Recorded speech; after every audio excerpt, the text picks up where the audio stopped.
the buzz is any indicator, that movie's gonna make some huge bank. What buzz? The internet buzz. What the fuck is the internet? The internet is a communications tool used the world over where people can come together to bitch about movies and share pornography with one another. Here's what we're looking for, moviepoopshoot.com. Poop shoot. Yeah. This is a site populated by militant movie buffs, sad, pathetic little bastards living in their parents' basement, downloading scripts and what they think is inside information about movies and actors they claim to despise yet can't stop discussing. Okay, this is about Blunt Man and Chronic right here. Inside sources tell me Miramax is starting production this Friday on their adaptation of underground comic fave Blunt Man and Chronic. Friday? Shit, does it say who's fucking playing us in the movie? No, but it's Miramax, so I'm sure it'll be Ben Affleck and Matt Damon. You know, they put them in a bunch of movies. Who? You know, those kids from Good Will Hunting? You mean that fucking movie with Mork from Ork in it? Yeah, I wasn't a big fan either. But Affleck was the bomb in Phantoms. Word, bitch. Phantom's like a motherfucker. What's up now? Alright, so here we go. Now this is the shoot back section. This is where the people who read the news get to chime in with their 2 cents. For example, we got a guy here with the chick magnet net handle Wampa1 opining on what he thinks about Blunt Man and Chronic. He says, Blunt Man and Chronic and their stupid alter egos Jay and Silent Bob only work in small doses, if at all. They don't deserve their own movie. He's got a point. Fuck him. What's the next one say? This is entitled Fuck Them Up Their Stupid Asses. Blunt Man and Chronic is the worst comic I ever read. Jay and Silent Bob are stupid characters, a couple of stoners who spout dumbass catchphrases like a third-rate Cheech and Chong or Bill and Ted. Fuck Jay and Silent Bob, fuck them up their stupid asses. Who the fuck said that shit? He calls himself a Magnolia fan. Alright, here, check this one out. Jay and Silent Bob are one-note jokes that only stoners laugh at. They're fucking clown shoes. If they were real, I'd beat the shit out of them for being so stupid. I, for one, will be boycotting this movie. Who's with me? Then there's like 50 more posts of people who are joining Spartacus here's boycott. I'm gonna kill all these fucks. Let it go, man. They're not talking about you guys. They're talking about Blunt Man and Chronic. They said Jay and Silent Bob. They used our real names. Doesn't matter if there's a comic book version of us and a real version, because no one knows we're real in real life. Really? And all these people reading that shit think the real Jay and Silent Bob are a couple of jerk-offs because what all these dickheads are writing about the comic book Jay and Silent Bob. You know, maybe one night me and Lunchbox are out, we're macking some chick and shit, and she's like, ooh, I want to suck those guys' dicks off. And she's like, what's your names? And I'm like, Jay and Silent Bob, recognize. And she's like, oh, I read on the internet that fucking, you guys were a couple of little fucking jerk-offs. And then she goes and sucks 2 other guys' dicks off instead. Well, fuck that. We gotta put a stop to these fucking hateful sons of bitches before they ruin our good names.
Welcome everybody to episode 105 of the Josh Lopez Wrestling Podcast. It is May the 10th, 2018. I can't say May the 4th because we're already past that.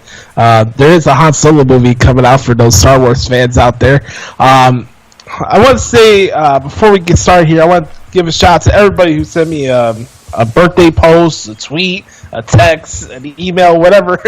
I got a lot of stuff this week, and I appreciate the shout out to you guys reach out to me on Monday. It was really appreciated. I turned 24 this past Monday, and the comments and the birthday post was really very humbling. So I just want to give a shout out to everybody who reached out to me because it's cool. It's cool.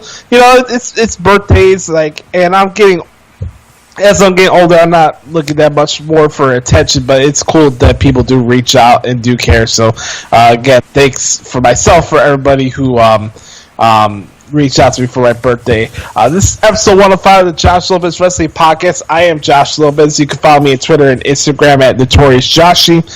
You can follow the Clown Prince of Podcasting, my co-host, and my good brother Adam Daley at Adam Daley 13. What's going on, my man?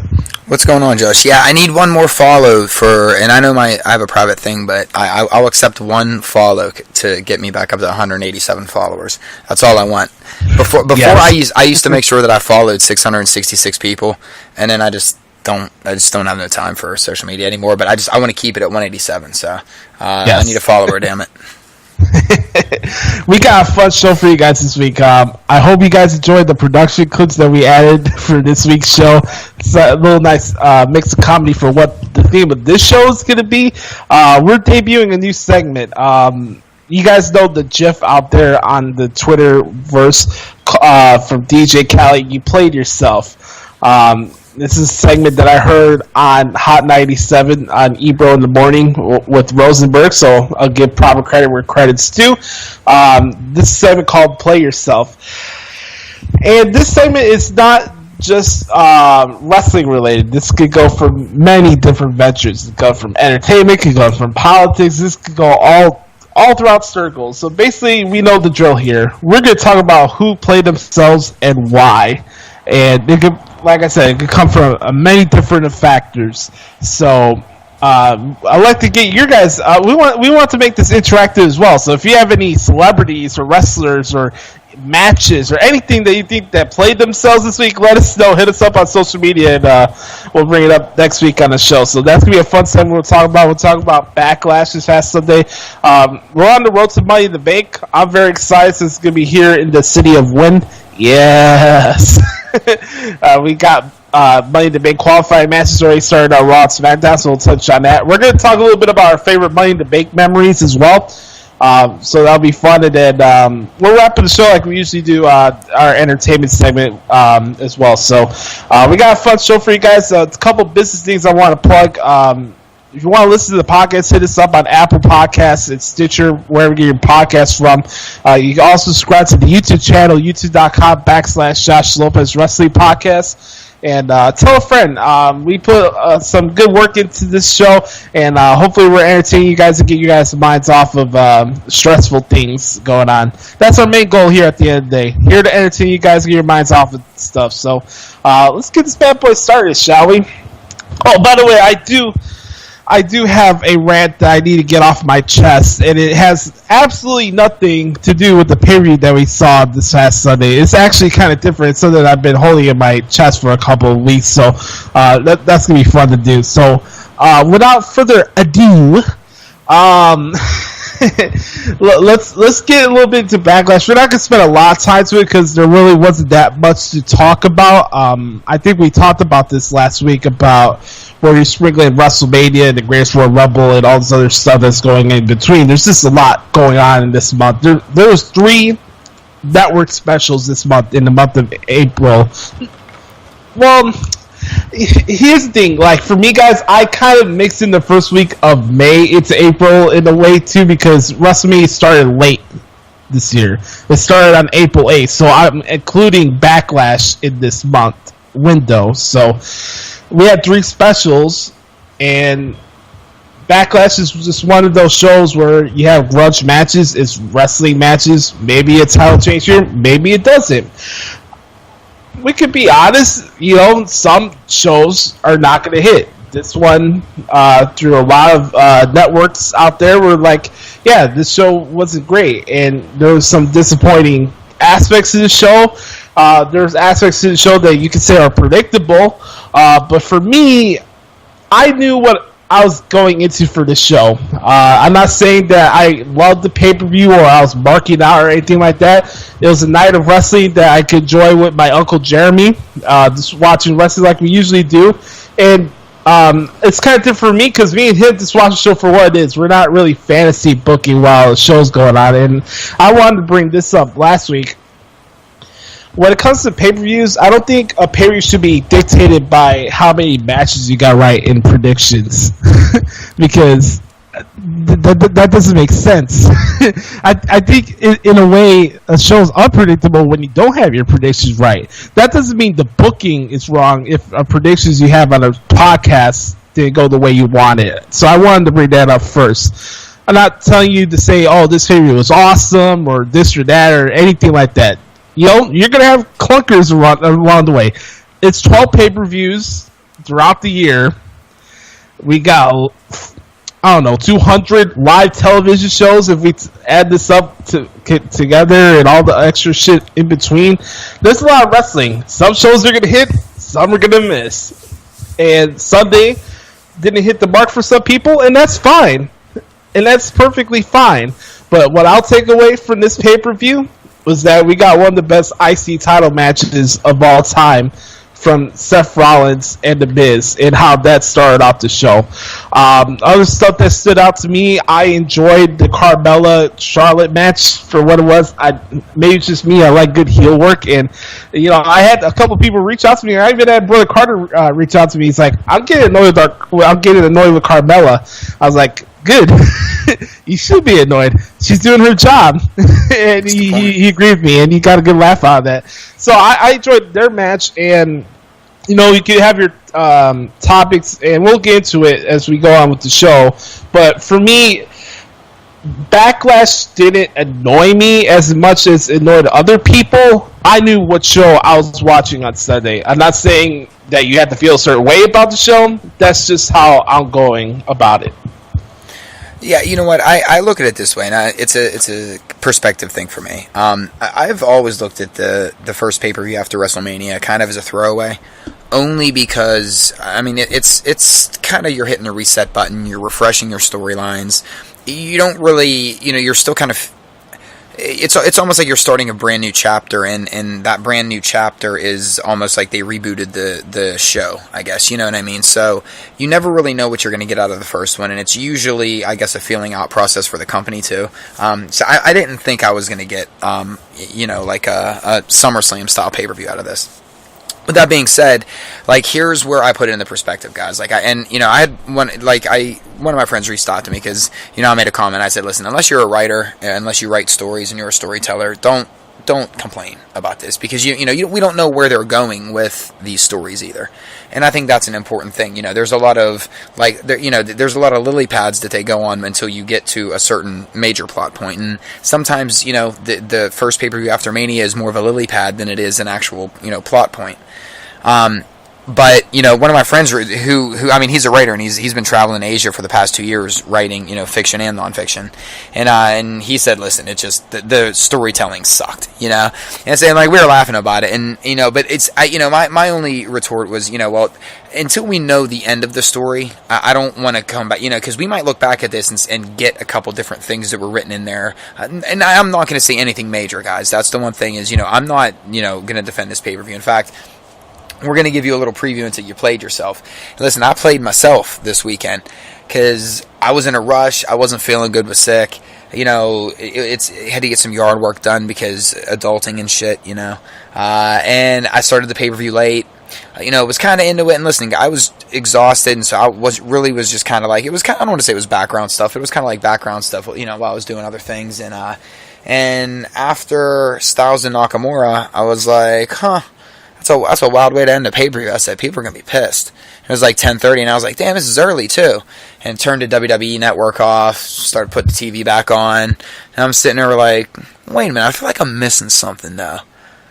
And then it hit me oh shit, there's still more of this pay-per-view going on. So I had to boot back up the Xbox, went back on, started to back up. So I totally played myself too, because I just got into a rut of, you're into that mindset of, well, the title match ends the show. This is the only title that's here. I kind of wasn't into the pay-per-view as much as, either, just like everybody else. And I totally played myself because I almost missed the last two matches. Now, in hindsight, I probably just should have just left it off at 10:30 and maybe just called it a wrap on the night. But it was just funny that listen, I'm right there with the rest of everybody in their criticisms of this pay-per-view. But I don't think that. I think that the difference, Josh, is that I kind of knew what we were going to get out of it going in, and I don't want to say if we get one good match out of Backlash or Payback or whatever the hell they've ever branded this pay-per-view after WrestleMania, it's kind of a success, you know. This is really, again, just hitting the reset button, and this is almost opening the new edition of the, you know, you're getting the new issue of whatever comic book you're reading, and now you have to start, you know, some stuff at the beginning might not make sense until the end, and I'm trying to look at it that way versus trying to pretend like I'm in the know and totally shred something just for sake of shredding it. But I do think a nice. I'm going to admit it was a nice surprise, not necessarily seeing Roman Reigns win, but there's something that I want to talk about later on, Josh, about Roman Reigns. It just seems like that they're being very. I don't want to say manipulative with the way that they're booking Roman Reigns, but it seems like they're just doing the exact opposite of what people on the internet say that WWE has to do this with Roman Reigns. You know what I mean? It seems like they're constantly doing the opposite of what like smarks think that they know and think that they should know. You know, so it's there were some things that I pulled out of it that I thought were cool. Did it go a little long for my taste? Yeah, but I also don't want to complain because I like the fact that these co-branded pay-per-views are going to probably run long like that. You know, and again, it's just one of those to take into consideration. I plan on seeing Infinity Wars. Haven't seen it yet. Or Infinity War. Haven't seen it yet. But there's a lot of movies that I didn't see leading up to Infinity War. I ain't going to see Doctor Strange. I've also avoided I've avoided all spoilers, but I also, in my opinion, so I don't know anything about the movie, but I honestly only thought they made a Doctor Strange movie so that they could kill him off when Thanos came down. I could be right, I could be wrong, I don't know. I don't know anybody that lived or died in this movie yet, but all I know is that you'll never pay me. Sam watched Doctor Strange the other night, and I was like, oh, that's what you're gonna do? Cool. And I just took a nap. Like I have no time for Benedict Cumberbatch. I have no time for Cumberbatch in my life. But that doesn't mean that I still don't love the series, and you know, it just. So I think for a lot of people that are complaining about it, I guess what I'm trying to say is maybe next year, learn from your mistakes. This isn't a pay-per-view that maybe you need to watch live. Maybe this is a pay-per-view that it's cool to watch the next day and fast forward through the boring parts. Maybe it's one that you don't even have to watch at all. I think you're doing yourself a disservice, though, by going into this pay-per-view every year with a different expectation, knowing we're going to get the same result. This is never going to be a 5-star pay-per-view, ever. This is going to be, we have one major thing to talk about. Like you said, Rollins versus Miz was an amazing Intercontinental Championship match. The false finishes had me on the edge of my seat the entire time. And if nothing else, we got that. So, you know, I mean, I just think it goes back to understanding what we're seeing, just like with with the greatest Royal Rumble. We should have known what we were getting with that. And I guess that's where my frustration comes in, because I guess now that I'm in my late 30s, and for all of us that have been watching this for how many years, we know their patterns. We know their patterns aren't going to change. So why get upset? It's the definition of insanity. You're showing your insanity by not catching on to that, you know, whether it be predictability or not. Whenever when you spend your days on dirt sheets, it's always going to be predictable. So, you know. My thing from a marketing standpoint, especially when it came to the Greatest Royal Rumble, is like everybody's like, oh, they made it out to seem like it was the pay-per-view. Well, they promote everything like that on the network. They brought up the MSG house show like it was a Survivor Series or something. Like, you know what? You're marketing for a network. You're not marketing for a pay-per-view. Yeah, and Jared Fogle didn't lose all that weight by eating Subway, guys. I mean, there was a lot more than just eating a Subway sandwich every goddamn day. He had AIDS, but and a lot of child pornography. Just the nervousness of that, I guess knocks all the that'll knock the weight off you fast. But no, yeah. I mean, you can't hate WWE because you got worked. We should know by now. I mean, I guess that's where over the years of podcasting, Josh, I've kind of gotten.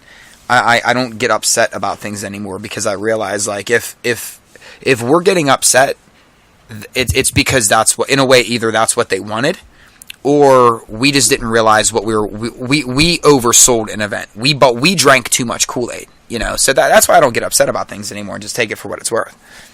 Yeah, I've always went through the approach of is this a proper hill to die on? You were talking about the length of the show. I was wondering if they were going to do 4-hour pay-per-view since it was a co-branded thing. Like every show was going to be 4 hours going forward. They'd like the big 5 shows, they go like how they would for WrestleMania or the Rumble. You know what I mean? Mm-hmm. So I'll take a 3-hour overrun than drag it along and still having the same finishes on a 4-hour show. Right. I'll say this: I thought Nia and Alexa had a solid match. I mean, maybe that's just me. I didn't think everything about the show was great. I thought the live stuff was funny. Was it overrun and overstretched? Maybe. But, you know, everybody that was involved in that segment got a chance to pop. It was some nice co-branding mixing. You have all the trolling factors of the New Day. You got Rusev Day. You got Elias. I mean, it was what it was. And I was, by the way, Conga World Slide, that's something that's got to happen soon. I think that's going to happen pretty soon. Let me just say this, though. AJ Styles and Nakamura, did you want the feud to end in Backlash? This is the question I'm posing to everybody out here. Did you want AJ Styles and Nakamura to end in Backlash? And then lastly, for Backlash, it's not for me or anybody to give out grades. I don't care about that shit, to be honest with you. I don't need to grade a show. I just think that's dumb. It's pointless. I'm not Roger Ebert. I'm not gonna try to pretend to play him.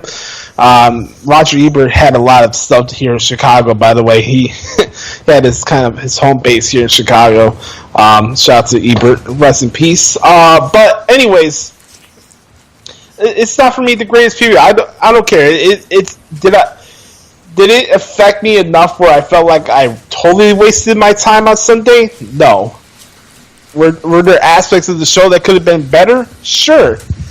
But also to the Roman Reigns point, look, you could like or dislike the guy. I don't give a shit at this point. I don't. I'm not going to fight this argument anymore because it's gotten to the point for me, like the hatred for this guy is more forced than his push.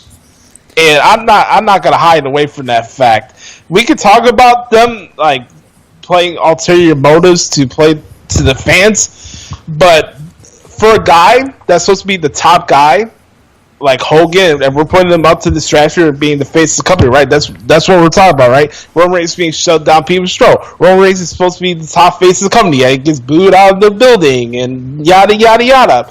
My point with Roman Reigns is, if he's that much of a top guy, why is he continuing to lose all the time?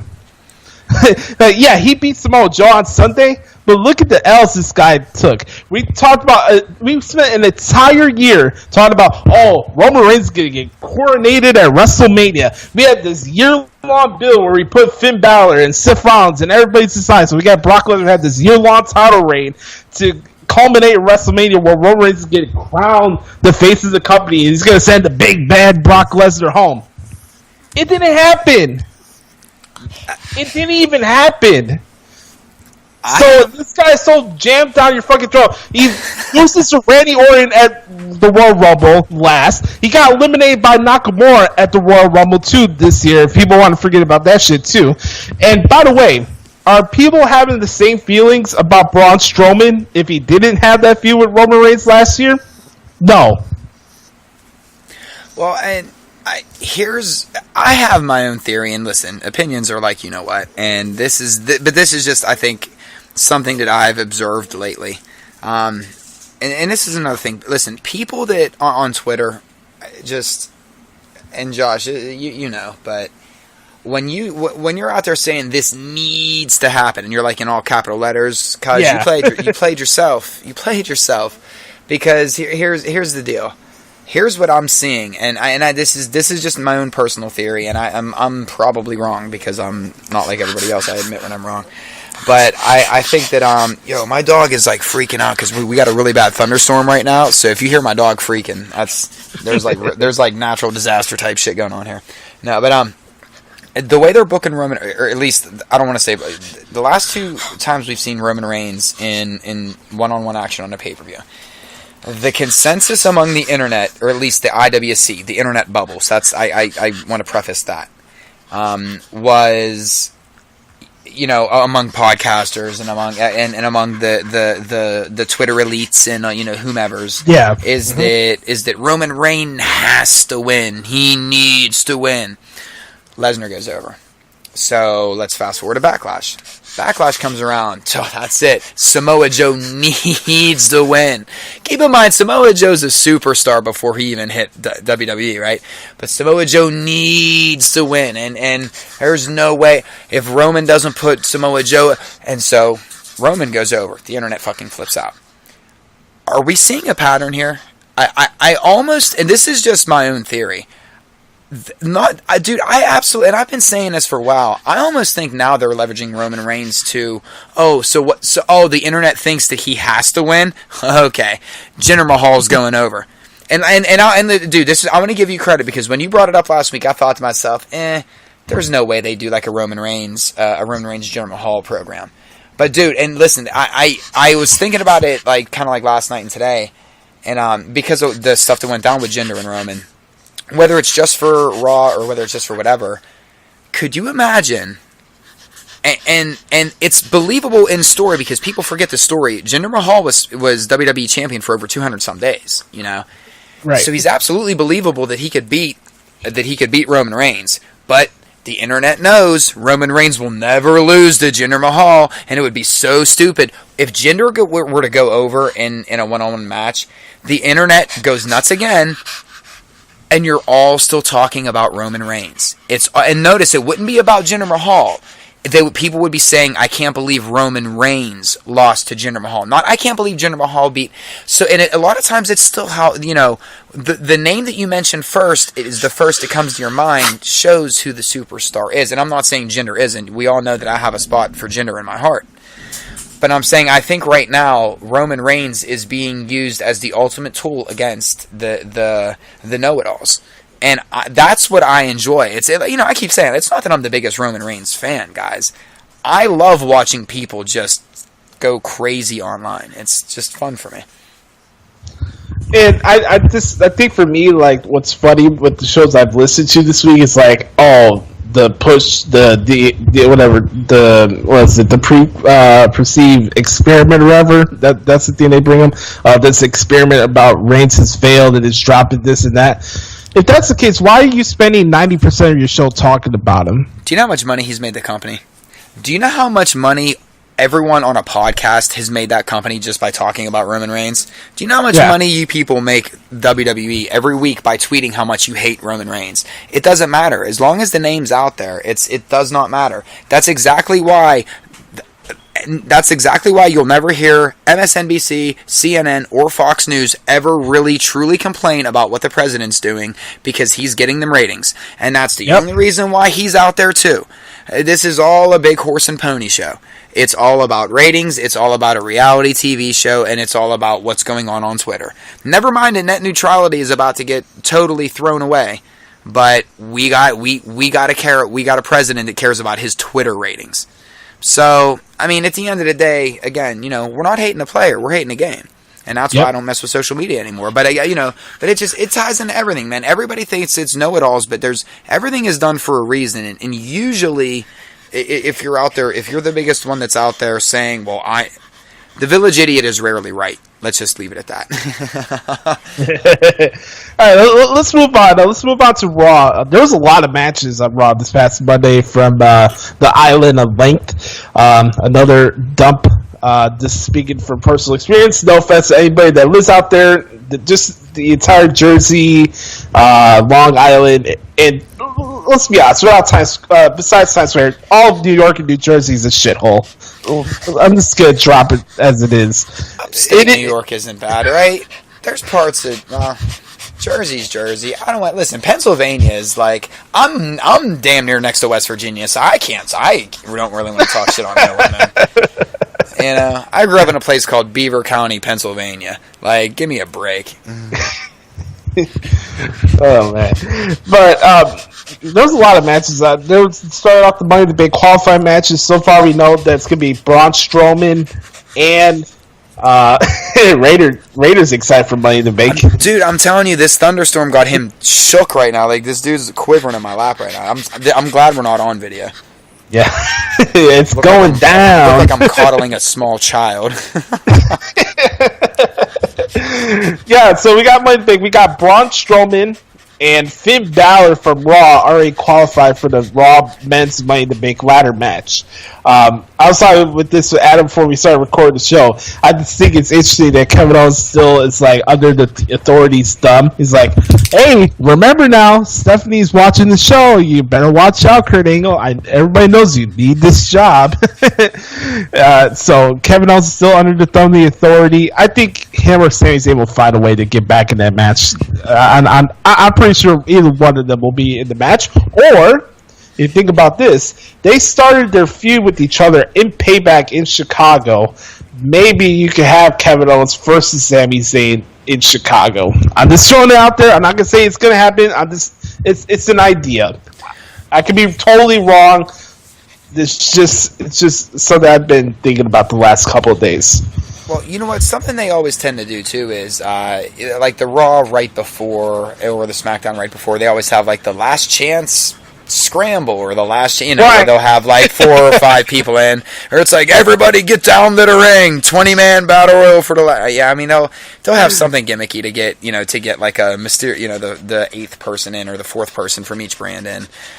So I'm not necessarily taking any of the people that aren't making it in right now, with a grain of salt, because I'll admit, like, not having right off the cuff, I thought that Sasha Banks was winning. I mean, we talked about this. Like, that was an early prediction for me, which I thought I was going to, pardon the pun, but I was going to bank on it. That she was, and I caught myself mid-pun, and I just was like, screw it, I'll use it. I thought that it would just make a hell of a lot of sense for her character, and I think it would be a nice way to kind of morph her into what we probably have all been waiting for, out of her on the main roster or Raw and SmackDown, but. So I mean, I wouldn't necessarily say that like Sasha's not going to be in it either. I think everyone's kind of, on the flip side, I don't know. I think we're all kind of overreacting early when there's 4 more weeks to this pay-per-view. So I do enjoy though that they already have Ember Moon in there. Like, I like some of the surprises that they've had, but yeah, I don't know, Josh. I think with KO and Sammy, I think that. Maybe maybe you're right. Maybe this does they go one-on-one, because Chicago almost is the crowd that you would want Sami Zayn and Kevin Owens to have a one-on-one match in front of. I mean, I hate to say it, and I know you hate to put one crowd over another crowd, but they're just, these are the facts. By the way, congrats whoever got engaged, but I just thought it was just bad timing during that triple threat match, because these women had a lot of time in that show and they were kicking ass in the ring. But congrats to the couple that got engaged. Hey, I don't know how many times I have to keep saying it, John Cena, but you don't get engaged at wrestling events. You get married at wrestling events, and then it lasts. The engagements never. No. I think listen, that whole engagement thing, I think that's all a work, dude. I think everyone's getting worked. This is the ultimate irony, and we're going to bring a lot of comedy in this. I was at a Raw in Chicago. It was John Cena. It was John Cena versus Dolph Ziggler, ironically. Yep. And so he got engaged in the crowd. I remember that. Oh, my God. Oh, my. Sometimes the happenstance of life, huh? Yes. Anything else from Raw that stood out to you before we move on? You know what? I'm trying to think if there was anything. Let me see. Oh yeah, listen. I wanted to joke about Lashley's promo real quick. Yeah, go ahead. Hey, so I didn't know that they're like having some kind of co-sponsorship with the Lifetime Network. It's awesome. But listen, okay, so here's what I think. I don't know what, like, you know, I don't know if people were what were people saying about this? Were they tripping? Did they like it? Did they not like it? What did the internet? Yeah. It's the whole thing about how Lashley was presented as a badass in TNA, and then he's talking about his sisters on Raw. Okay, so I figured people were going to be complaining about it. So here's what I'm hoping happens out of this, because I'll admit my first my first impression was like, holy shit, what are they doing to Bobby Lashley? but at the same time, I do think that if we have a second little promo or vignette or interview, you know, sit-down interview like this, where he's overly cheesy, overly good guy, where it seems suspiciously overly good guy, you know, and then we have a third one like this, and you keep building on it, and you keep laying that extra cheese on, and then all of a sudden he shows his hand as maybe not being as good of a guy as he's portraying, or maybe, you know, I think there's a lot of directions they can go. So I'm definitely leaving this door open to see where they go, because after I kind of watched it again and was laughing a lot harder. That, like, the first time I watched it, I was like, oh my god, what is this? But then I watched the second time, I was like, holy shit, this is great. Like, this is funny. This is, and I'm hoping that's the angle they're trying to do. I liked what you said, like maybe it was like a, you know, a Mother's Day thing, kind of doing that kind of deal. You know, I like that idea too. But I don't know. I think that there's just going to be something to this where, like, they keep dragging out the cheesiness of it. Because dude, that was class A, like, straight up cheese. That was Jerry Springer, Maury Povich on the Lifetime Network. It was beautiful. It was. You know, I think it's interesting about this with Money in the Bank being on Father's Day. Like, maybe that's where he shows up like he's the bad guy. Hey, speaking of, on Father's Day, I think one of the better, was it a payback a couple years ago in Chicago? Yes. That was one of the better paybacks. Curtis Axel won the Intercontinental Championship. I think, Yeah, AJ? the first one. Yep. Mm-hmm. AJ won a championship that night, I believe, correct? Yes, sir, against Caitlyn, and CM Punk came out with Blackhawks trunks. Yeah. Fought Jericho, yep. Yeah, fought Jericho. Yeah, because for me on Father's Day, that was the ultimate thing, because I had it on my wedding day and Father's Day. It was like, I could do this every year. Yeah, Roman Reigns and Seth Rollins were tag champions at the show. Mm-hmm. It's great to see where they've gone. It's crazy just in the past 4 years to see the growth. You know, I think... Here's the thing where, like, you have mid-card champions, and now we're going to have open challenges and stuff. I think it's cool that Seth Rollins is going to be the fight champion. Obviously, he's getting big pops and this and that. But where does it get to the point where the open challenge thing, like, it's like, oh, every time there's a new, like, mid-card champion, oh, we're going to bring back the open challenges, and then it's gone, like, a couple weeks later. Just bring back the television title. Right. You know what I mean? Like, bring back a TV title, or you know, bring in a TV title and just make it so that it has to be defended every week. So that way we know it's not an open challenge. It is an open challenge, but at least it drops the gimmick of, this year it's the Intercontinental Championship Open Challenge. Next year it's the United States Championship Open Challenge. The year after, it would be the Universal Championship Open Challenge, but somebody has to show up first. So it would be nice if they just had a defined championship, because I do think that, because I don't want to be critical about it, because I think there's a hell of a lot of value in this segment. You know, like, every year we get big time matches, we get really surprising matches, exciting matches, and we kind of have a superstar reach the next level. You know, there's always somebody that kind of breaks through and gets to that next rung on the ladder, so to speak. So I do think there's a lot of value in what they're doing with this. In a way, I feel that's why they should have that TV title, and just roll with that, and then keep the, you know, not do it as much with because it's kind of starting to get overdone a little bit. Yeah, like, you could have matches like Rollins and Chad Gable, which would be pretty cool, or Rollins and Jinder, something like that. By the way, there's another fancy booking idea I thought of. Why aren't Baron Corbin and the Revival a group together? They're all in it for the same reasons. Because they're all about... Go ahead. I was going to say, because Corey Graves should be Baron Corbin's manager, and that's how. I was thinking about this because they had that 6-man tag team match on Raw, and I was like, these three guys would work with each other. But then I guess that breaks the lone wolf character. But I don't know. But see, it's a little different now because the one thing I noticed with Corbin now, it's all about the money and it's all about the titles. You know, that's all he keeps saying. It's all about money and it's all about the championships. It's just hard. The one thing I'll say is, and he's playing the social media game good too, because taking pictures, it was like a Ferrari or a Lamborghini or something like that. Lambo. But for anyone who watched Saturday Night Live last weekend, but it's hard. The one thing that I think that maybe they should make him do, I don't want to say make him do, is maybe change up his attire a little bit, because if he's all about the money and the titles, why are you still dressing like you crawled out of a fucking dumpster? You know, it worked for the lone wolf gimmick, like it absolutely worked, like, you know what I mean? But if he's all about the money and titles now, don't wear patchwork pants. Maybe, I don't know.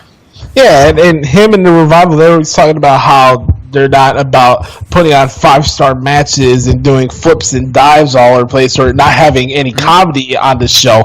Like, yeah. I think what's also interesting, going back to Bobby Lashley, maybe he's one of the other guys who gets in the Money in the Bank qualifying matches, and that's maybe where you start your Braun and Lashley program there. I'm trying to figure out who the other guys would be in there. Obviously, Finn Balor. Oh, by the way, LOL, Roman Reigns wins. It wasn't the case this Monday. Finn Balor is the second guy for Raw who's in the Money in the Bank ladder match. Do we see the Demon in Money in the Bank? If that's the case? No, I don't think. Only reason why I say no is because it's through the end of June. They're still donating all of his Balor Club is for Everyone, shirts to GLAAD, and with June being Pride Month, I can't imagine he's not gonna have that shirt on for Money in the Bank. I don't know. Go get yourself one of those shirts, by the way. Even if you're not part of that community, go get one of those shirts that helps out a good cause, and it's good for inclusion too. Don't be a dick. Yeah, my whole family bought one. There's 3 of them in the Daley house. My sister is lesbian, and I've always been a big supporter for her since she came out. I think almost 7 years now. So go support the LGBT. I always get those fucking letters wrong. LGBTQ community. So there you go. Yeah, just support humans. Support humans. It's the human thing to do. Be a human, man. Last thing I wanted to mention from Raw. Again, I'm pretty sure Elias may be the last guy to be in the Money in the Bank ladder match.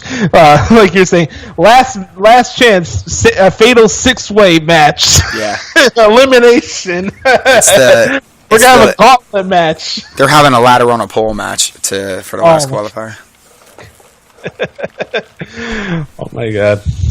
No more pole matches. Okay, so that's Raw. SmackDown was wrestling heavy too. We have to start off with this even before we get to any of the wrestling stuff. Mandy Rose is gold. I'm just gonna start off with there. I think I've rewatched this entrance like 20 times, and it's not for the reasons you think. I want to get this out of the way. Yes, Mandy Rose is hot. Let's just let that be known and just move on from that.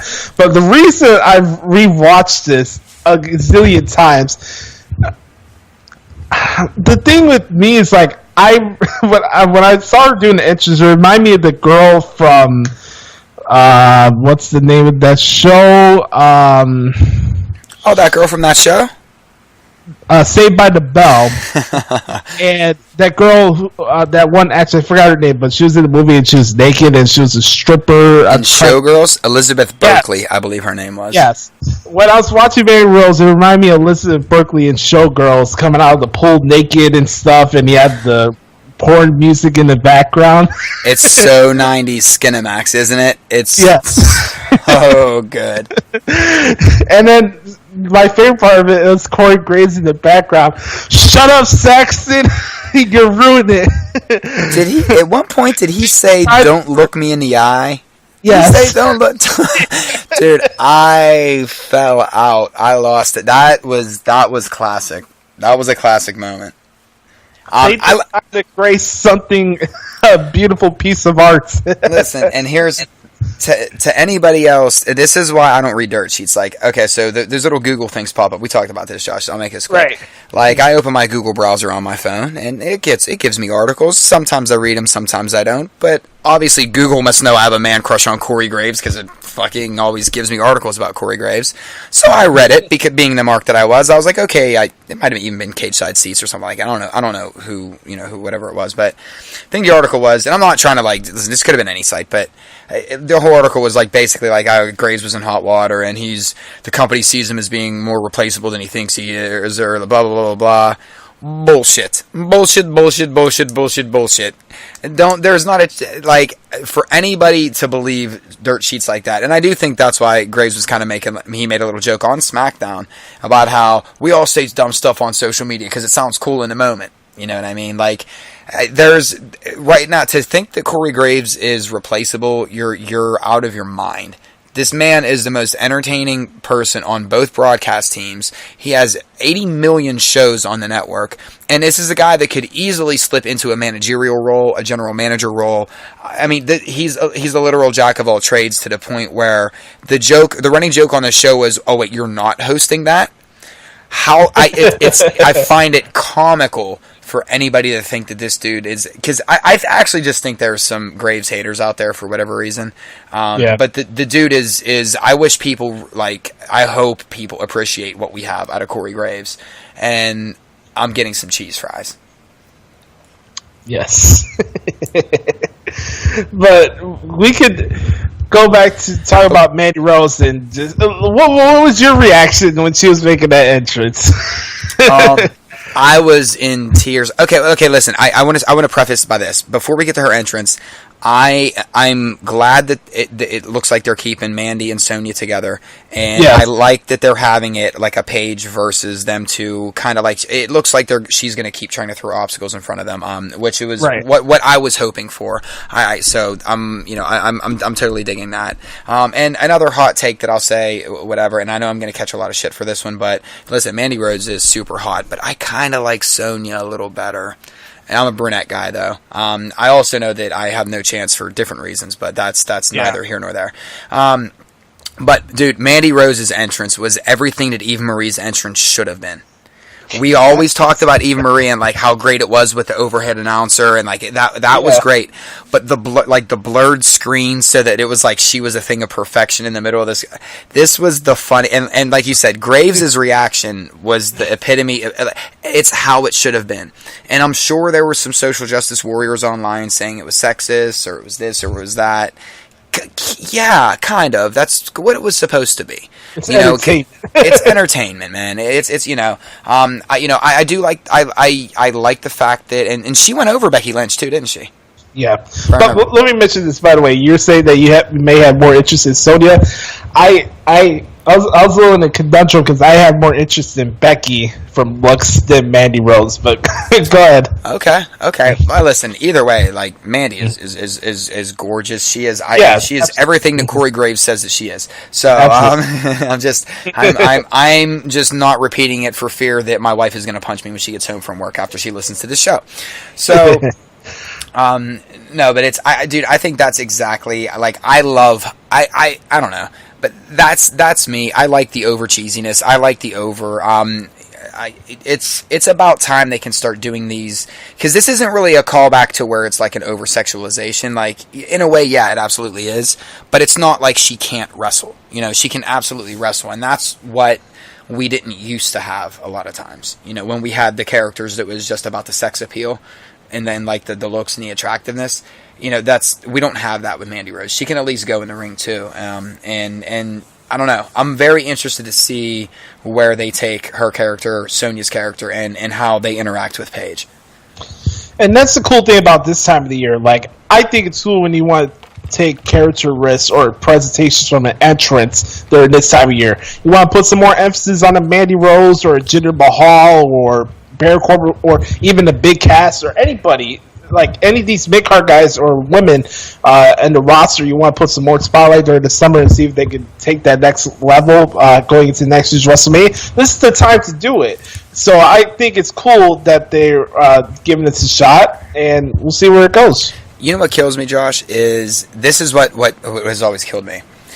We know that and I think this is a fair statement, and this is fair criticisms, or we know their patterns, but typically we know that right after WrestleMania they have a little bit of a lull. We know that after SummerSlam they have a little bit of a lull, and right after Survivor Series going into December they typically have a little lull. So what have they been doing recently? They've been starting to either bring people up from NXT, showcase new talent, or take little risks, like you said. So I'm okay with them throwing away Backlash to try and get some people some extra ring work and try and work on other, outside characters and kind of. I'd rather that happen than they give us more of the same, and then 4 years later we still have Roman Reigns in the main event all over again. You know what I mean? Like the same stuff that we constantly complain about. They change it up on those months when we say, well, it's going to be the same old shit. And they've been giving us new stuff, like the Riot Squad debuted last year, I think right after SummerSlam, right? Jason Jordan came up. Jason Jordan, right? Right after SummerSlam 2, you had Enzo and Cass split. You had like some Elias there. Elias, there's a lot of good stuff that they've been doing, and I think we're overlooking those because we're forgetting that it's an entire. I hate to use the expression. God damn it, I'm sounding like such a shill anymore. But it is their own universe that they've created. It's a comic book universe of characters that they've created that they want to start. That's why we've seen a lot of Xavier Woods singles matches lately. Right, and you have to start somewhere. I mean, the reason why people are into Braun Strowman because he had that feud with Roman Reigns during the summer. Yep. And it wasn't even. They weren't even fighting for the title. Two guys beat the shit out of each other. Mm-hmm. So you give chances to other guys to come around the scene. You don't know what's going to happen with Dean Ambrose when he comes back, or Jason Jordan. We'll see what happens from there. What other tag teams come around? I think you'll probably see more focus on the Authors of Pain once we get past Money in the Bank and stuff. I tossed out the idea about having a tag team Money in the Bank ladder match because that hasn't happened before, but at the same time, I'm fine with it being just the men and women, and they both have equal amount of participants, and you could try to see what other grudge feuds or title matches you want to have on that show. So, for SmackDown, like you said, the match with Xavier Woods and Cesaro was pretty good. I thought that was interesting. They're gonna have a royal celebration, by the way. Next week. By the way, all next week's shows are gonna be in London. Please don't send me spoilers, please. That's all I ask. Good crowds, though. I always look forward to when they're overseas because we always get a really, really good crowd from England and from all over the United Kingdom. Yeah, the UK shows are always one of my favorite Raws and SmackDowns of the year. So, shout out to the people that the O2 are going to be checking out these shows. By the way, for those who like 205 Live, some of the guys from the UK division are going to be on 205 Live next week. So, that's a little plug for 205 Live next week. Pete, going to be on there? I don't know. But by the way, Pete Dunne's been on NXT a lot recently for the shows I've been covering recently. That dude's getting a lot of airtime, and good for him. Yeah. Yeah. So Pete Dunne, maybe we'll see Trent Seven, or I haven't seen Wolfgang in a while. I think he got injured or something sometime last year. And I doubt he'd be on 205 Live anyway. Right.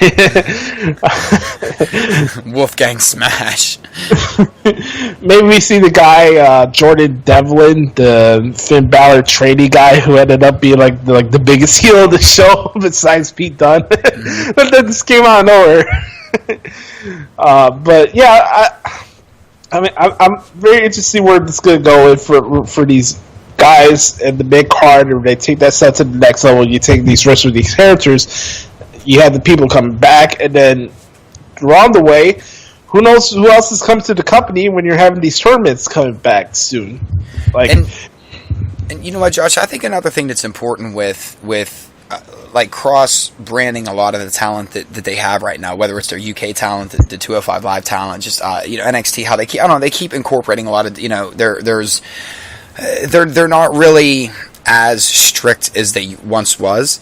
And I do like that in a way, because like you said, Dunn has been in NXT a lot recently, and I not for nothing, this is the importance, in my opinion, on this is my daughter is actually a little bit of a Pete Dunne fan. And it's strictly because that's who Roy Johnson went against in the first round of the UK tournament last year, whenever they held that. Obviously we watched we're huge Big Wavy fans here in the Daley household. So, we watched, and she remembered Dunn from knocking him out at a tournament, and just kind of like grabbed on his. It actually surprised me when we were watching NXT a couple weeks ago. She was like, "Hey," that she remembered him and is actually like kind of following his character now. And so, like as my daughter gets older and she still watches wrestling, I mean that's a character now that she might latch onto. You know what I mean? Or she might not. But no matter what, there's already been a connection that wouldn't have been there if not for that UK tournament. And now you have him in NXT, giving him the extra visibility, so she was easily able to connect with that team versus the other team. So I don't know. So if it, for stuff that we always say, well, it doesn't make sense, it's dumb, it's stupid, it's even with the mixed match challenge, people saying, well, it was a little too kidsy. Yeah. Sure. Kind of the point. But that's why I think a lot of times that, I don't feel as though we should have to say this in 2018, especially the people that would be listening to this show. But I feel like sometimes we have to say that. Well, I was looking at SmackDown's, here's something that bothers me. I saw somebody the other day be like, oh, Miz is now only working harder this match is because he had a kid. I just think that's ignorant. It's not that he's working harder. It's just now you actually realize that the guy's actually a good in-ring performer, and you're just being a dick about it. To say, oh, he's only having good, hard-working matches now because he had a kid, I just think that's stupid. Miz and Jeff Hardy had a very good match. This is kind of a trend we've been talking on the show the last couple of weeks, where Jeff Hardy's putting his his working boots on and having these super long matches now on the shows. So, I just want to mention out there because that kind of bothered me. Miz is never question that guy's work ethic. You don't have to like his character, but that guy busts his ass. I've always caught so much shit for being a Miz fan. His entire, even when he was just like the host of Tough Enough, and he was doing the little vignette or the stupid little spots from the crowd and stuff. I used to hear it from my buddies that he's this, he's that. I've always thought the dude was entertaining, and you could see his progression over the years in ring too. This wasn't like an overnight thing. I love that people one day when they find, that's another thing that we do as society, Josh, and obviously is what's going on with wrestling fans too, or fans of anything right now. But as soon as as soon as somebody realizes something that we've all figured out for years, it's like, no. It wasn't that way until I figured it out because I'm the one that I invented that. Yeah. Everybody's Chris Jericho now. Listen, we all want to be Chris Jericho, but we all can't invent everything like Chris Jericho does. So, yes. Let me say this though. We got Charlotte in for the women's side of the Money in the Big Ladder match. I think Asuka will be in there. I would like to see maybe the Iconics get another opportunity because I do like Peyton Royce. I think they'd be a good fit to the match. I'm trying to figure out who else is going to be for the SmackDown side of the men. So that's what I'm trying to figure out because we got the Miz right now, right? And Rusev beats Daniel Bryan to close out the show. Love that. Which is cool. Andrade Almas is making his SmackDown Live debut next week. Maybe he's in the Money in the Big Ladder match. But here's the thing, though. I said this before in the past. I think you remember this. For me, you do not have to rush NXT performers into automatic title opportunities. No. Their first spot on the main roster. I can't stand that stuff. When you already have a title and you already can take for it, what else do you need to go after? Right. And I think there's, it goes down to I want to know the character before the character starts to get implemented into title-rich storylines. You know what I mean? There are certain people that we already knew, or that the hardcore fans were gonna let the casual fans know right away. Like when Kevin Owens debuted, if you didn't know who Kevin Owens was before, you knew that you got something special with Kevin Owens. You know what I mean? Because Right. like the crowd that was in the know was gonna it was undeniable. Same thing with a Finn Balor, a Sami Zayn, a Samoa Joe. You know, I mean, we could just keep rattling off names right now, but I don't understand I do understand it, because there is a lack of patience in humans now. We all want short form theater. We all want instant gratification. I'm at the point, I guess, in my wrestling viewing that I don't necessarily need my guys to be the guys. I just want I like to be entertained, and I like to see character growth. I like to see not only the person playing the character, but the character itself. I like to see different incarnations and where they go. So I guess that's a long way of saying why rush things? Why are we in such a rush? Where are you going? This story never ends. Why are we always trying to end the story today? Right. Anybody else for SmackDown you think there'll be in either the women's or men's ladder match that you'd like to see in there? Man, I guess on the SmackDown side, I guess I wouldn't mind seeing. In a way, I don't want. I'd rather Nakamura and AJ Styles both stay out of the match this year. Right. I would like to see. I would like to see potentially Daniel Bryan, somehow sneak back into it, but I don't know, man. Right now, I'm trying to figure out one of two things. I think that it's either going to be a 2-time winner, or it's going to be a young up and comer that they give it to. I don't think it's going to be somebody like who's like Finn Balor, for example. I don't necessarily know if it's going to be Finn Balor. I wouldn't be surprised if Kofi Kingston ends up in the match. Right. Because I think he would be the New Day member that would go in.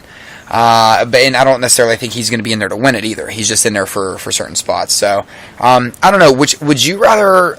What are you hoping for out of Money in the Bank? Because I have my own theory, and I'm very indifferent on who they put in. I want to see who they put in, then I'm going to form. Okay, let's see. This is where I want to go with it. I'm letting them set the plate before I guess I take on the meal. What about you? I like your idea about having a 2-time winner. I'm not going to make too early predictions. I think maybe my favorite right now would be for The Miz to get the second one. But I think for the women, that match would be about the one who gives spotlight for younger talent going up to the next level. And I think that's where you would want to do that match. So, but the things could change, though, depending on who's in the match. Those factors could change. I would love to see somebody like Ember Moon or a Ruby Riott somehow get back into it and qualify and win it. I will admit, there's certain people I'm reserving. I'm reserving my opinions on, because I'm still holding out for that women's tag team championship. And if that's the case, I would prefer the Iconics to worry about those titles. You know what I mean? Like, I wouldn't necessarily want either of them have it. I want them to go after those. I think there's more value, with them in the tag division versus one of them trying to get a singles championship, So in a way, I guess I'm kind of, I'm tempering my expectations to find out what else is getting laid out for us. Do you think we'll see McIntyre and Ziggler against Bray and Matt soon? You know what? McIntyre was the one guy that I was actually going to say I'd like to see him in Money in the Bank. If I was going to, put somebody else in there. But again, it's a similar scenario. It looks like they're going to have such a strong, tag team going.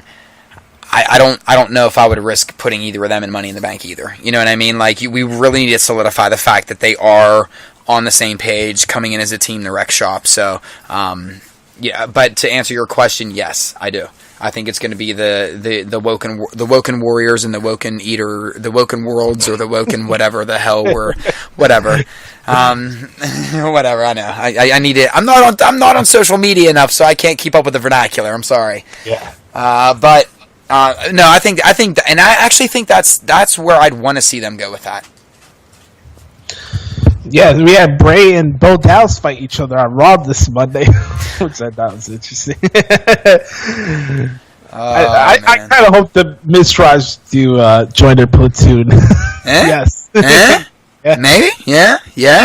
I love whatever they have planned for Bo. Excuse me, for Bo and Curtis right now.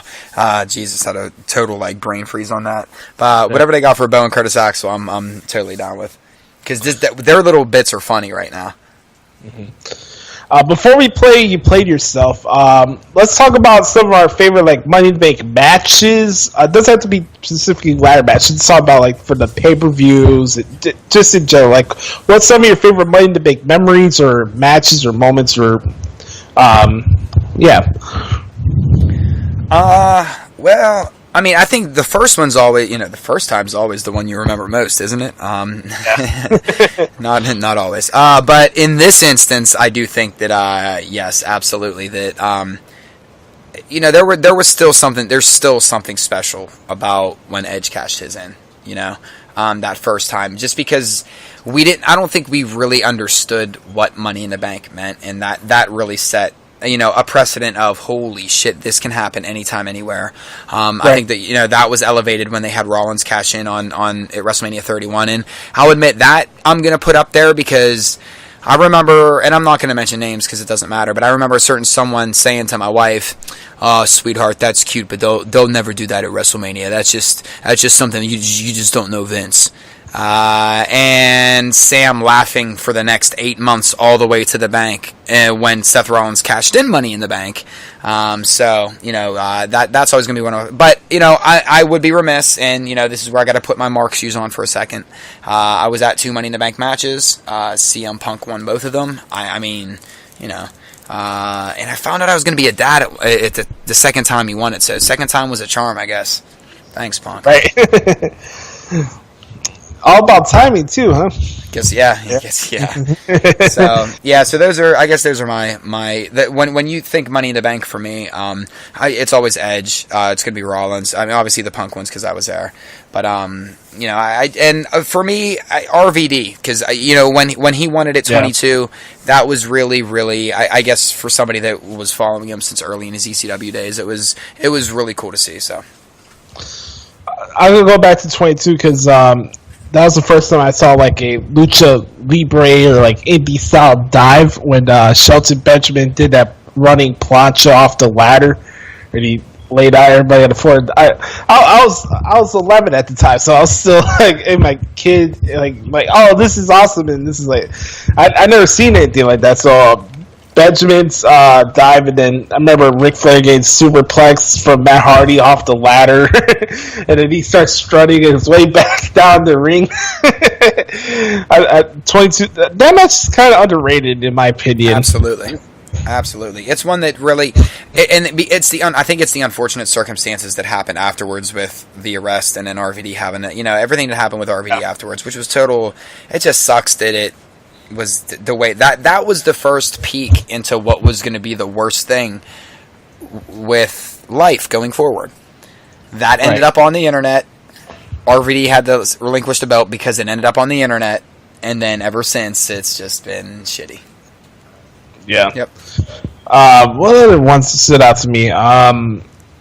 I thought the one where 23, where Jeff Hardy put Edge to the ladder, where he did that dive up to the outside, that was nasty.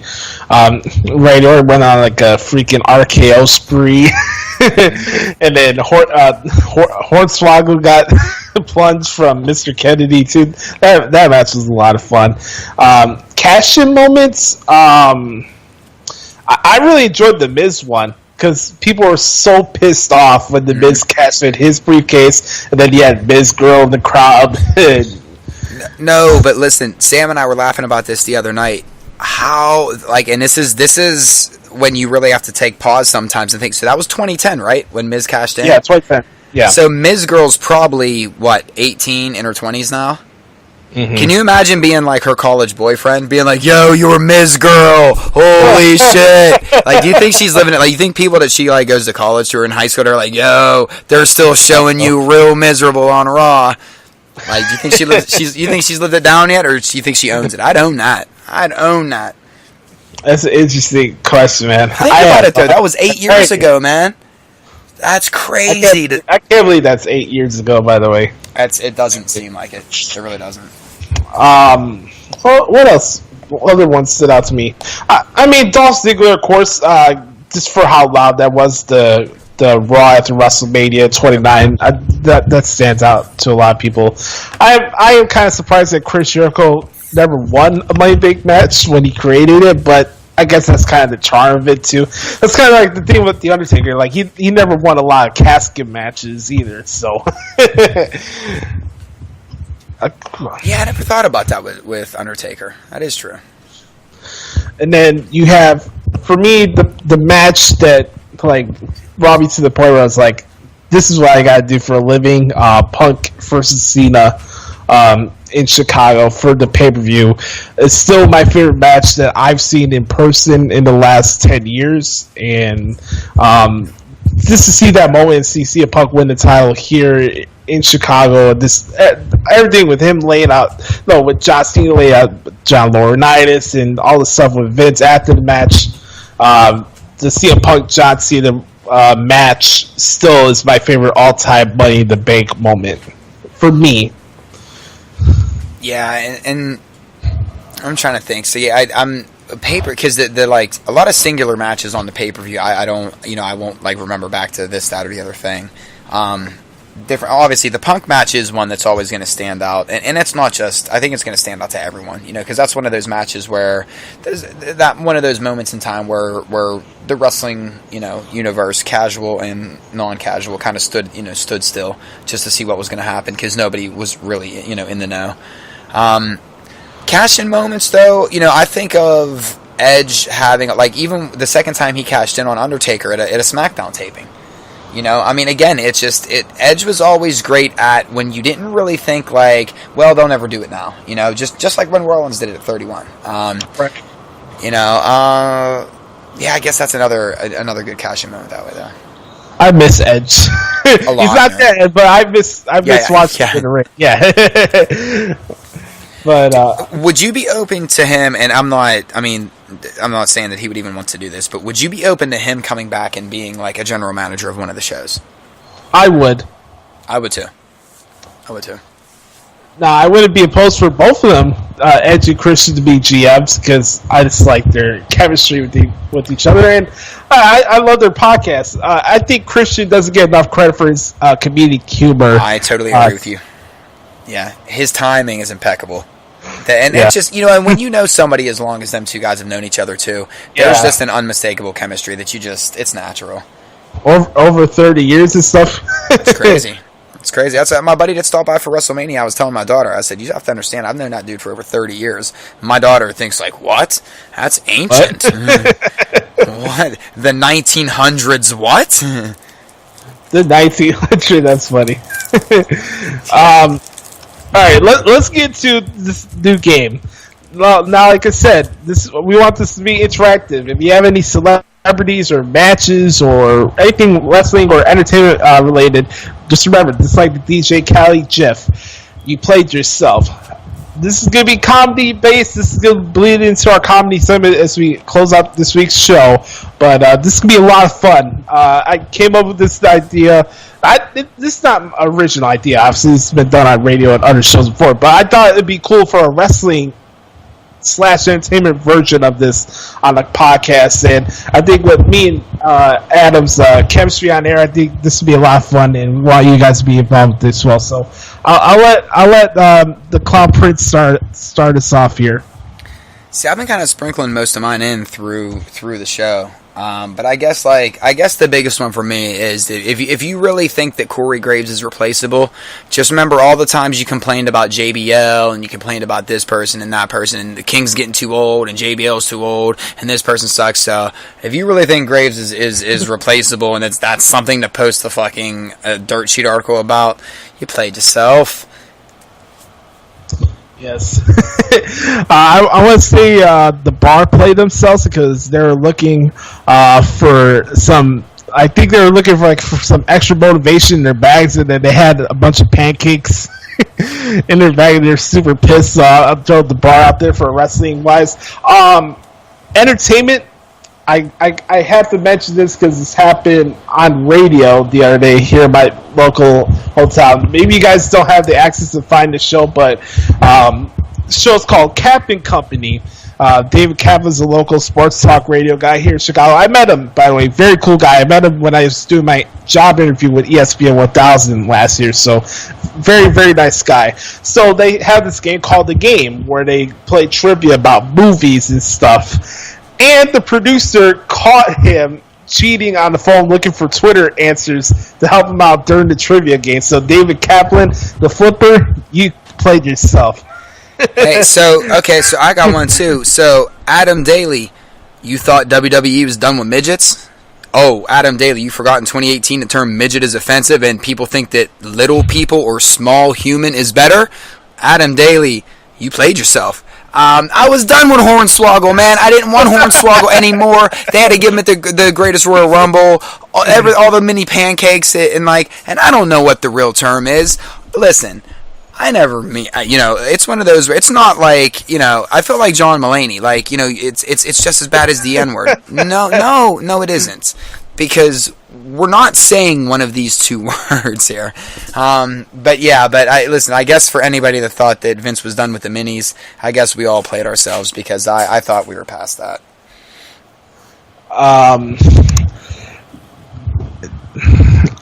Should I go here? Fuck it. We have no filter. I don't care. I'm gonna go with this. I don't know where you're going. I'm in the dark. Sure. Although I shouldn't say that either. That's how Bill Cosby got. Good God. I got one. Go ahead. He's the definition of playing yourself. I got one after you. Yeah. All right.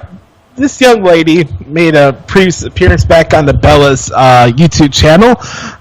Nikki Bella, you played yourself. All of us in the entire world, and those us that were trapped in that dump of Camping World Stadium, we were played. I'm including myself into this as well. We're all played. Listen, with John Cena, Nikki Bella engagement. So I'm including myself in this. We're all played. Wait, but what if you're playing yourself right now, though? What if it's all a work for Total Divas? Right. Or Total Bellas. Yeah, whatever. It's a total something. What if this is total bullshit for a reality TV show? Bunch of baby back bullshit. Now listen, and this is just real life related. If you would have told 8-year-old me 30 years ago, hey, little innocent 8-year-old Adam Daley, 30 years from now, the leader of the free world is going to be Donald Trump, the scumbag, and Bill Cosby, America's father, is going to go to prison for rape. I would have told you, you drank too many pull-tab Schlitzes. Adam Daley, I played myself. I'm telling you, man, I feel like when they said the world, we're in the upside down. Like when they said the Mayans, the world was going to end in 2012, it is. Maybe the flat earthers are right. Now we're on the underside of the coin. Because now everything's backwards. Everything is just not how it should be. I don't have a reason for my next one, but Kanye West, just in general, you played yourself. Nah, he did exactly what because he had everyone buying into him hook, line, and sinker. Either that or he's having a breakdown. I'm not sure. That's why I'm not trying to ride Kanye too hard, because it's either A, what he wants, or B, he's just breaking down, and I don't want to either give him the attention or pile on. That's my take on that one. Well, I'm going to say it because for him to say that Obama didn't do anything for Chicago is just straight up bullshit. Well, he wasn't the president of Chicago. He was the president of the United States. So that's like saying I don't know why that's a talking point in the first place. Yeah, I don't sit here and go, Trump ain't doing nothing for Pittsburgh. Well, he's not. Pittsburgh isn't his goal. The United States is his goal. So it's not. I don't know. I've never understood that talking point, but that's neither here nor there. And then last one for me, this one will go to Coach because he said that he wanted to join Jose with the conga line on Raw. I don't know if you caught that or not. Yeah, I did. Grades, man. Grace this brings good material in general, not only for himself, but just like for shows like this as well. Yeah, I mean that's what I mean when he gives us shit to talk about, and ultimately when you're an entertainer, that's that. Yeah. I think Josh, that's what gets lost in translation a lot, because we sit here and not necessarily us, but there's a lot of podcasts or people on Twitter, or even when you talk to wrestling fans, and they're just like, well, they're just always so either sour on somebody or so. Yes, sir. Go ahead. Go ahead. I remember this. Go ahead. CM Punk haters, you played yourself, and I'm going to make this as simple as possible. So we had this ongoing conversation about Brock Lesnar and Roman Reigns and who should be the Universal Champion, and WWE's having Brock hold the title so he can break Punk's 434 record. I want to make a couple things clear. First off, you played yourself. Second, Brock Lesnar's not Bruno Sammartino. That's the record he has to break. And 3, so CM Punk is not a draw, right? CM Punk didn't do anything for this era. CM Punk was on his high horse and playing the victim card and trying to have everybody feel sorry for him. CM Punk is this and that, right? If that's the case, why do we need to bring him up all the time? Why we need to constantly bring up 434? He must have didn't matter that much for the reality era, right? Well, here's where I'm at, and you're right, because he's such a polarizing guy that a lot of times, when you're as polarizing as you are, typically people that disagree with you are going to talk about you more than people that agree with you. I.e. Donald Trump. I mean, that's you hear more people talk. You hear more talking out of people that disagree with him than agree with him. Typically, because they have their little secretive bunkers that they hide in, and then they only crawl out every year to vote, and then they crawl back into their fucking holes. But no, man. I mean, listen. Here's my take on the whole thing. Like, it's again, we're 4 years removed now of him not being there.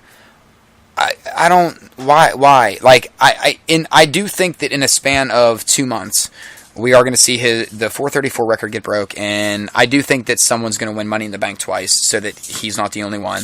And I have an idea. We talked about it. We'll get into that as the shows go on towards Money in the Bank. But it's just one of those though that I don't know.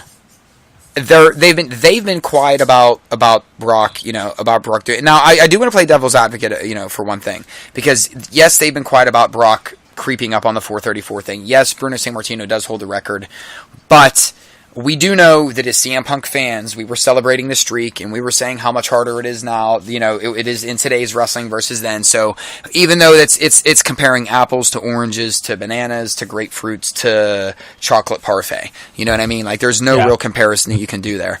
But so I do want to play devil's advocate on that a little bit, because when he was breaking, or when he was going on that streak, the CM Punk camps were praising it, a little more than maybe what we should have.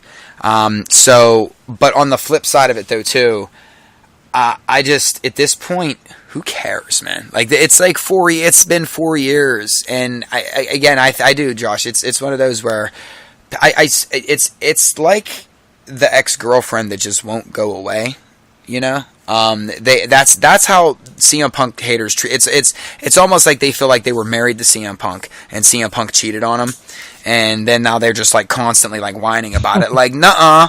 It's your boy that it's your boy that you go to the bar with, and he tells you how much, you always talk to me hey man, how are things? Oh, things are good, man. Yeah, things are good. You happy now that you got a divorce? Yeah, man, things are so much better. Then you go out drinking, and all he talks about is how he hates his ex-wife. You know what I mean? Obviously you're not over it. So, to the people that are still anti Punk and still are talking about him all the time, you're obviously not over the dude, and it's maybe you need to have some sort of affirmation or whatever, because we talk about him less than than anything. But I don't know, man. I mean, I think, but to some, I think there is some fair criticisms though too, because in a way, I think that Lesnar is going to break his record in a way that I mean, he's not on every show, so it's a little different.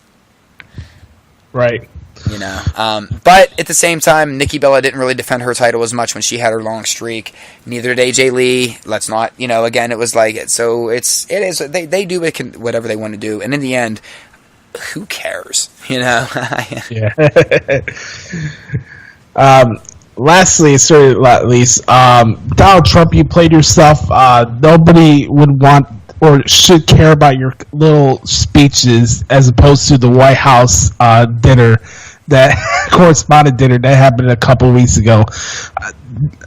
Maybe there's people out there that want to go attend Propaganda Fest, but I'd rather go to somewhere where I'm going to have a good time and just laugh, even if I don't agree with a certain person. You know, you couldn't laugh and have a good time and not be like, yes, sir, yes, I agree with every little thing that happens in life. But no. Donald Trump, you play yourself. No, they do though, right? Don't they go? They all talk about like last election, like get drunk, talk about like immigrants and like throwing people out, building walls. Isn't it? I mean, it's fun for them, but right? It's not, right? I mean, that's the stick though, right?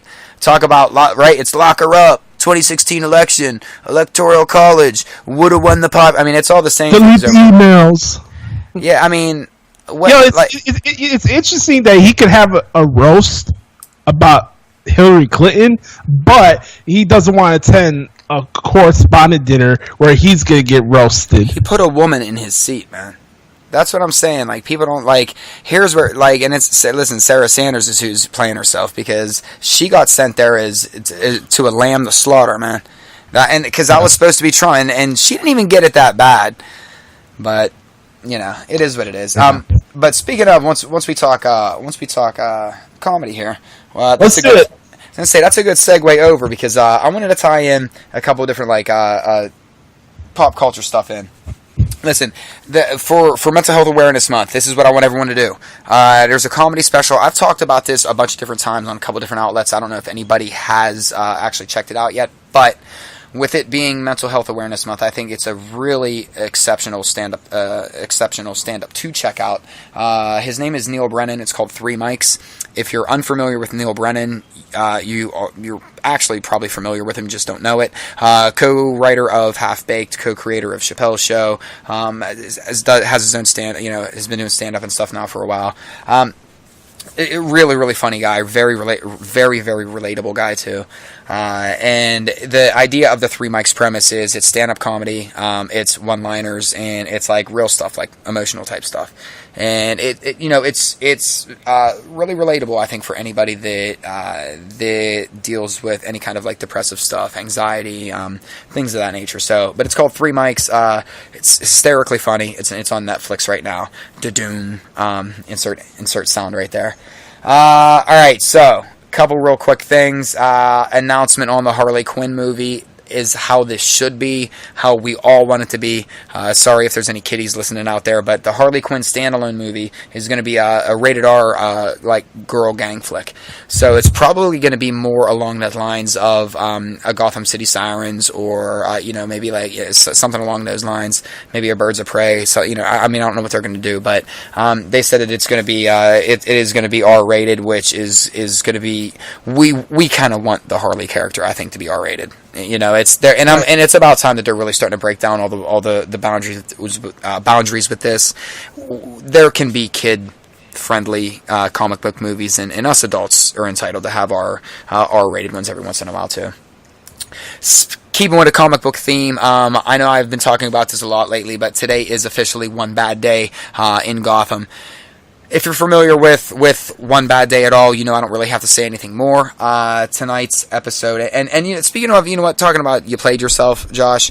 Anybody that hasn't been watching Gotham, and anybody that sits there and wants to talk about the best Joker, and you don't talk about Cameron Monaghan, you played yourself, because he is hands down the best, I think, that's been on, and I hope that one day they can transition him over to the big screen. But his interpretation of Now Jeremiah is so chilling to the point of, I've been comparing him to if Hannibal Lecter was a mobster. Right. Like if he's when he speaks, it's very direct to the point. There's no wasted motion. It's very calm, the exact opposite of what Jerome was. And I still think there's more to come with the Jeremiah character before the season's end. But, again, if you have not been watching Gotham, that's shame on you. There's been exceptional work, exceptional writing going on. And I do think that tonight's episode is going to be one of those that really does save this franchise and gets it into a 5th season. And it sucks because I can never really talk about the wrap-up of it, like, the next day, and I never want to give away spoilers. I'm so weird about that, but it's one where it's like, oh, goddamn it, guys, just please watch it, if you haven't seen it yet. But here's one, Josh, that we didn't get the chance to talk about yet, and I was telling you that I was saving this one for you. So, I went down to my dad's this past weekend. I'm going to spend some time with him.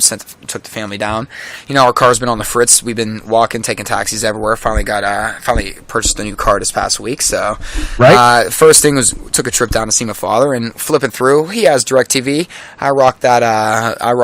What the hell do I even use? It's not Verizon Fios. It's No, it is Verizon Fios, I think. Yeah, we got Verizon Fios. So, I'm totally, just giving people free plugs here. But, so we're on DirecTV. He's flipping through my dad's flipping through the channel. Just like, hey, did you see this new channel yet? And he puts it on. See, I don't get it on Verizon, but if you have DirecTV, and I don't know I think it's on DirecTV only right now, maybe a couple other ones, but Scientology has a network. Oh, Lord. Now, I guess it launched in March. Now, here's the thing, guys. I bring this up because I love bullshit, and when I say I love bullshit, I want you to know that for fun, at night, I get really, really, let's say, elevated late at night, and I'll watch One American News, which is the most ridiculous, satirical bullshit that you'll ever see. So, with that being said, I made my dad put it on for a while the other night, and he just wasn't having it, because my dad can't put up with stuff that's so ridiculous, and that he just can't deal with it. But I am really fascinated that this is even a thing. And I understand that DirecTV might have thrown a bunch of money at them for this, but this is frightening in a comical way, but in a I don't know how anybody can believe this bullshit. Listen, I'm not bashing people's faith. I don't practice faith, but I respect faith. I think it is very good for people. I don't think what Scientology is faith. I think it's a weird, money-driven cult that lets Tom Cruise bounce around like a weirdo. Dude, but the shows on there were and my dad just wasn't putting up with it, and neither was Sam. Sam's another one that she just can't deal with differences of opinion. She just shuts that shit down real quick. But not for me though, man. I'd watch it for hours. So I get home, I'm like, yes, where's the Scientology channel? And there's no Scientology channel, and I can't find it. But it's only on DirecTV right now. Now, this is all I'm gonna say. I hope it doesn't branch out past DirecTV, because I hope they squash this shit quick and it's gone, because this is some weird, bizarre type of shit. But on the other side of things, it's extremely entertaining. But at the same time, I don't complain about wrestling. And I know that it's a scripted story that they're telling us, and I don't get overly worked up about it. So I don't know if other people could do the same, because it's almost infuriating the way that they frame things with Scientology. So, but if you have DirecTV and you love a good laugh, ladies and gentlemen, the Scientology Network is on there. And if you're a Scientologist, I'm not an OT level anything. Please don't come after me. I like my thetans being attached to me. I don't need stalkers. I don't even want people following me on Twitter, let alone in real life. So I just heard your cult does such things. That's all. I don't know. Shit. Oh man, that's fucking funny, man. I had something from a comedy side, since we're talking about plugs and stuff for shows. Rick and Morty are gonna get 70 more episodes. I saw today from the Hollywood Reporter. So those who 70. Yes, sir. 70. Yeah, Matt. Yeah, here we go. Another 70 episodes will give Rick and Morty a whopping 101 in total. Good. Yeah, because 100 puts them in syndication. Good. See, that's my big hope for Gotham, man. I want them to get that 5th season just so it'll be in syndication, and that's the goal, because they'll be at 88 episodes after this season. And legit, Cameron Monaghan has been the best on-screen Joker for the past 4 years now. It's just people haven't been paying attention because they don't want to invest time into the show. That's the shame of it. It's a bad day. A bad day is coming, man. I had a bad day once. No, I bet you did too. Shout out to would say I'm sorry about that, dude, but I'm glad Rick and Morty's getting renewed because it was a question whether or not that was even going to get signed again.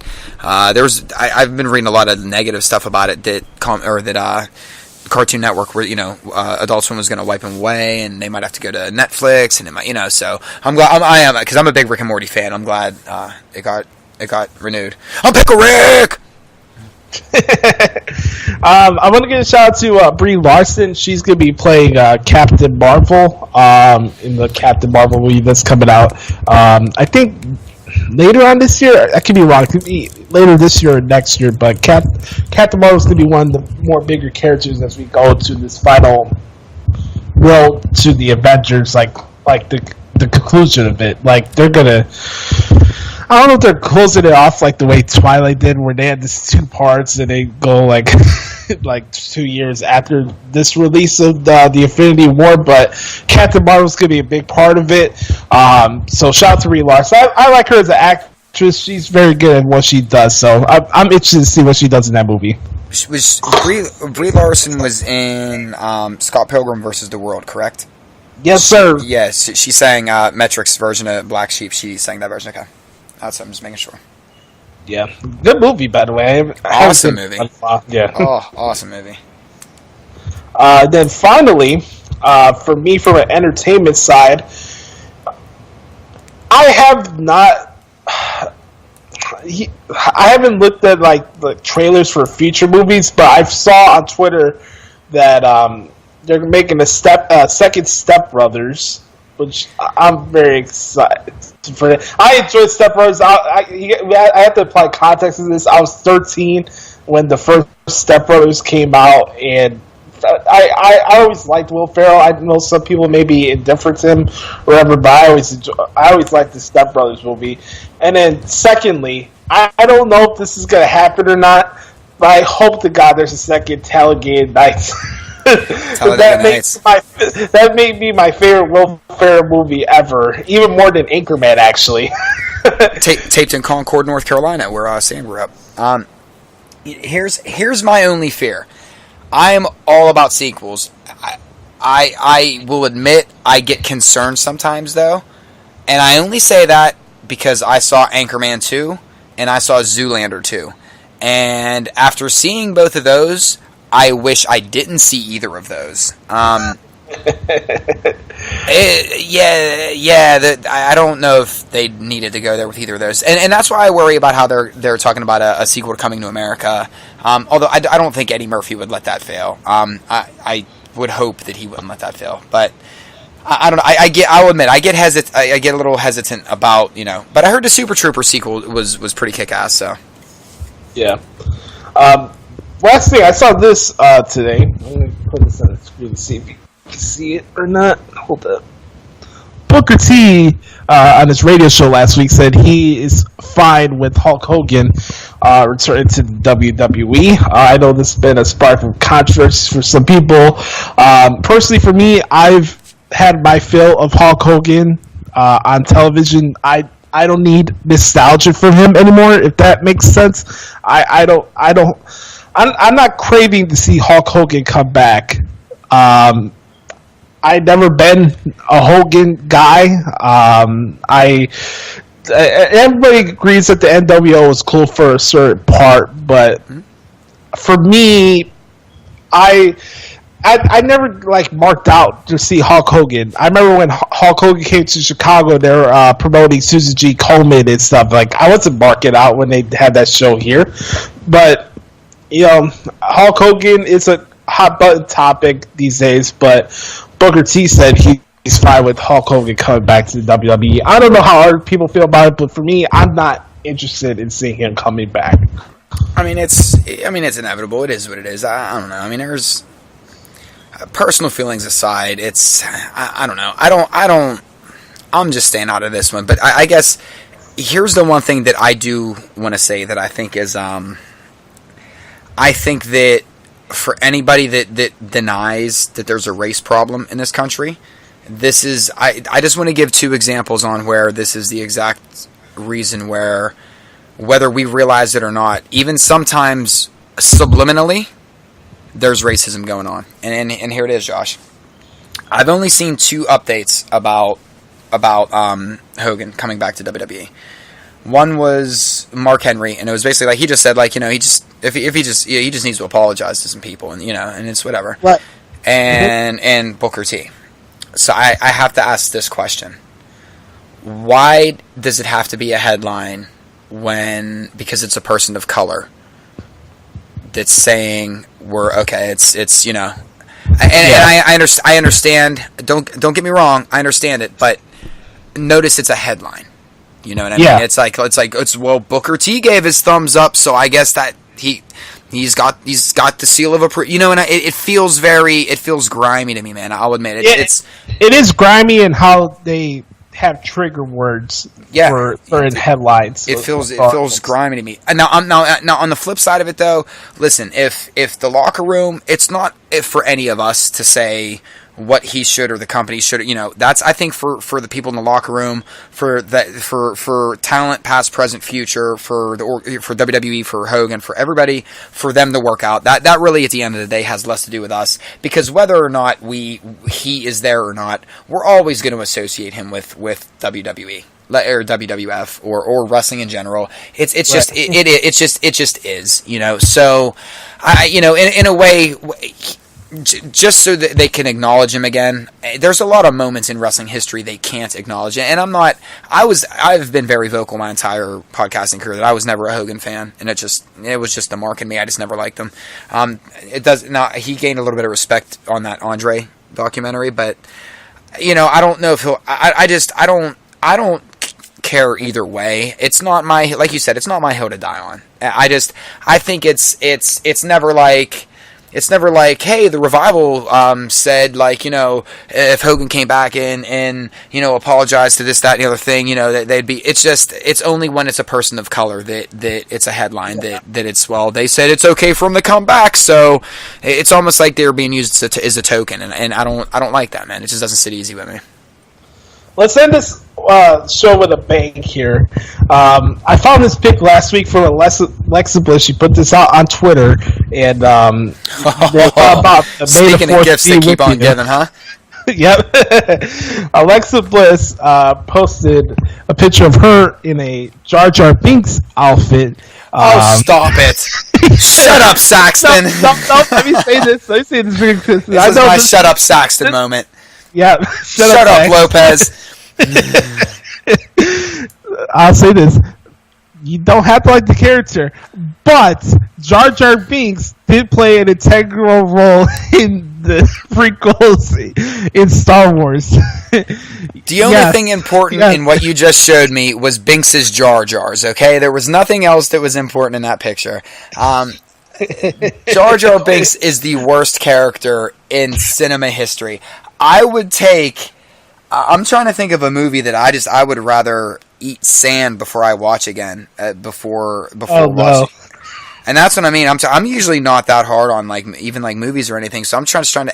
I couldn't deal with Jar Jar. He ruined that. And he wasn't even anything past the first. He wasn't in the second and third one, right? I think he made a cameo when they had the funeral for Padme. They had the walk out, maybe. Like that. Whatever. I didn't want to deal with Jar Jar. Even Alexa Bliss can't save Jar Jar Binks for me. So if my wife can't, and if my wife can't, Alexa Bliss can't. See how I ordered those. Men, happy wife, happy life. Listen to my words out there. But yeah, I'm. I think you changed your mind on Jar Jar, huh? No. Jar Jar to me is what the internet looks at as Roman Reigns, the worst thing that you know. So I guess that's where I sit. But I was alive for the originals, and they were in theaters for the originals, and I guess maybe that's where I differ. I'm an ageist. I'm just an old man with a cane. Alright, ladies and gentlemen, thank you so much for checking out episode 105 of the Josh Lopez Wrestling Podcast. Hope you guys enjoyed the show. We had a lot of fun this week. A little off the topic stuff with You Play Yourself. That was a lot of fun, and they have some comedy, and it's an interesting time for wrestling to see where we go heading towards Money in the Bank. We got the London shows, which are going to be fun next week. London crowds always bring the fun fire, so we'll talk about that next week.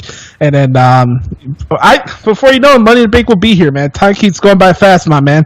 My birthday was just Monday, and it's already going to be Friday tomorrow. So, this time is going by fast. Money in the Bank will be here before you know it. We'll talk about it here on the podcast. Make sure you subscribe to the podcast on Apple Podcasts. Tell a friend about it. Any comments, positive or negative, put it in the comment section for iTunes and leave us a review there.